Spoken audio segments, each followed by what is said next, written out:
தமிழக சட்டமன்றத்தில் அரசின் தரப்பில் எங்களுடைய கூட்டணி அரசாங்கத்தின் தரப்பில் 2 தனி தீர்மானங்கள் கொண்டு வரப்பட்டது. ஒன்று, நீட் தேர்வுக்கு எதிர்ப்பு தெரிவிக்கிற தீர்மானத்தை மக்கள் நல்வாழ்வுத்துறை அமைச்சர் அவர்கள் கொண்டு வந்தார்கள். அந்த தீர்மானம் நிறைவேற்றப்பட்டிருக்கிறது.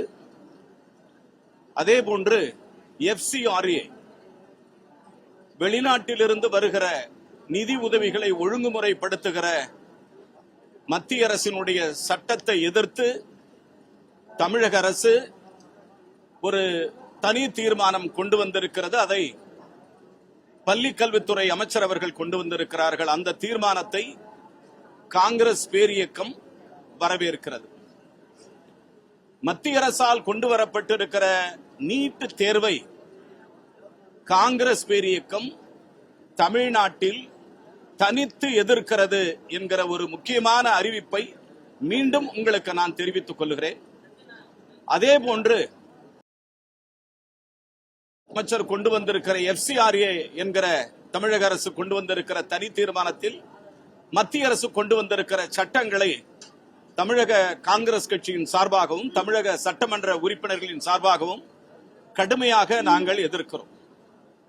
ஆனால் நீட் குளறுபடி, நீட் வினாத்தாள் கசிவு பற்றி காங்கிரஸ் கட்சியினுடைய தலைவர், லீடர் ஆஃப் த அப்போசிஷன் தலைவர் ராகுல் காந்தி அவர்கள் தங்கள் கடுமையான எதிர்ப்புகளை தெரிவித்து கடந்த 5 ஆண்டுகளாக போராடி கொண்டிருக்கிறார்கள்.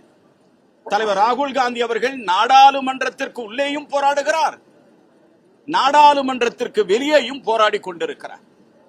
நிறைவாக நீங்கள் பார்த்திருப்பீர்கள், கடந்த ஒரு 15-20 தினங்களுக்கு முன்னால் காக்ரோச் ஜனதா பார்ட்டி அவர்கள் நடத்திய போராட்டம், தலைவர் ராகுல் காந்தி எடுத்துக்கொண்ட முயற்சி, காங்கிரஸ் பேரியக்கத்தின் சார்பாக பல மாநிலங்களில் பல நிலைகளில் மாணவர்களை சந்தித்து கலந்துரையாடல் செய்து இந்த நீட் தேர்வில் உள்ள குளறுபடிகளை எதிர்த்து தலைவர் ராகுல் காந்தி கடுமையாக போராடி கொண்டிருக்கிறார்கள்.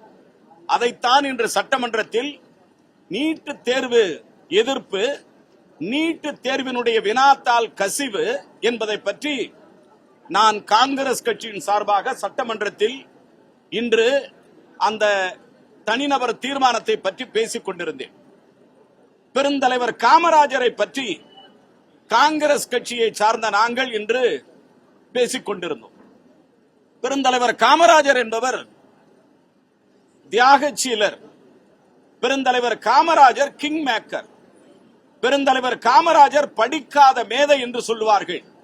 பெருந்தலைவர் காமராஜர் அவர்கள் இந்திய பேர்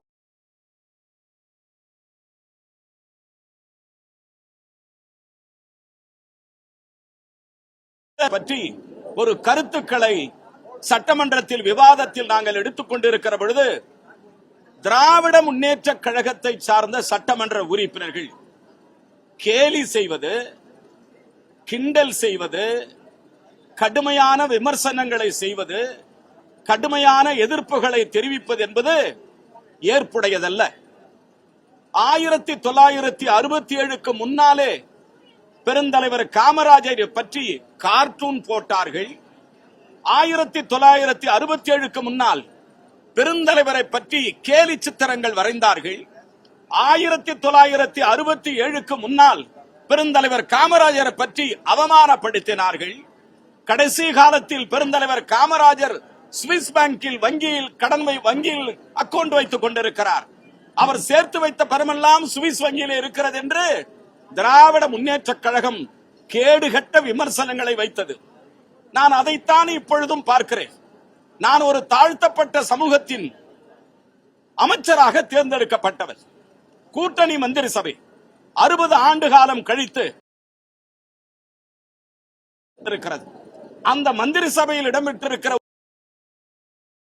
பெருந்தலைவர் காமராஜரை கோடிட்டு நான் பேசுகிற பொழுது திராவிட முன்னேற்ற கழகத்தை சார்ந்த சட்டமன்ற உறுப்பினர்கள், திராவிட முன்னேற்ற கழகத்தை சார்ந்த மூத்த முன்னாள் அமைச்சர்கள், திராவிட முன்னேற்ற கழகத்தை சார்ந்த தலைவர்கள் இன்று நடந்து கொண்ட முறை, இன்று அவர்கள் நடந்து கொண்ட விதம் கண்டனத்துக்கு உரியது என்பதை தமிழ்நாடு காங்கிரஸ் சட்டமன்ற குழுவின் சார்பாக தெரிவித்துக் கொள்கிறேன்.